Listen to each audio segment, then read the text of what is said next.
আসসালামু আলাইকুম। তো আপনারা দেখতেছেন এটা হলো আমার একটা ছোট নিমুর বাগান কইহারেন, মানে আছে কয়েকটা গাছ।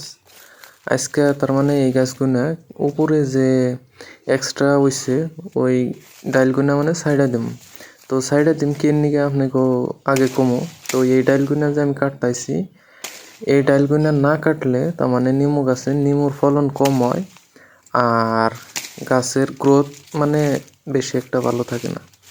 তো এই টাইলগুলো কাইটা দিলে নতুন নতুন কুশি নিব আর বেশি বেশি নিমো আইব। তো এই টাইলগুলো যে আমি কাটতেছি, এই টাইলগুলো তার মানে না কাটলেও চলে, কিন্তু কাটলে কি হয় মানে নিমোটা অল্প বেশি আইব আর গাছটায় নতুন নতুন কুশি নিলে নতুন নতুন ডাইল হয়ে যাব আর ওই ডাইলে তার মানে বেশি বেশি নিমো আইব। তো এবার করে আপনারাও সাফ করে দিবেন আমি যে হিসাবে দিতেছি, মানে এক্সট্রা যে ডাইলগুনা আহে ওই ডাইলগুনা এবার করে কেটে কেটে আপনারা সাফ করে দিবেন। দেখবেন যে আপনার নিমু গাছের যে ফুলগুনা আহে বহুত বেশি আইব। তো এইরকম করে সাফ করে দিবেন যেরকম আমি দিতেছি। আর এই নিমু গাছগুনা আপনাকেও একটা দুঃখের বিষয় কই যে 12 মাস আহে না।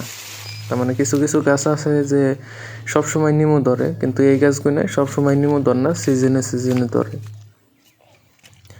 আর আপনাকে একটা কথা কই যে এই নিমু গাছে এত পরিমাণ নিমু আহে যেটা মানে বিশ্বাস করা যায় না, এত নিমু আহে। তো আমরা সিজনে বহুত এই গাছগুলো নিমু তুলি খাইও।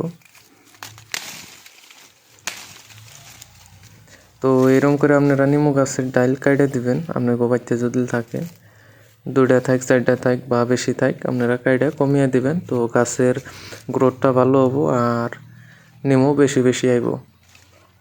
আর এই যে ডাইলটা দেখতেছেন, এই ডাইলটা হলো তার মানে একদম কমলা ডাইল। যে ডাইলটা আমি কাইটা দিলাম এই ডাইলগুলো মানে ফুল আহে না। আর এবার করে কাইটা দেওয়ার পরে আপনারা দেখবেন যে গাছটা অল্প দিনে নতুন নতুন কুশি নিয়ে খুব সুন্দর একটা মানে ফুল আহা শুরু করে দিছে।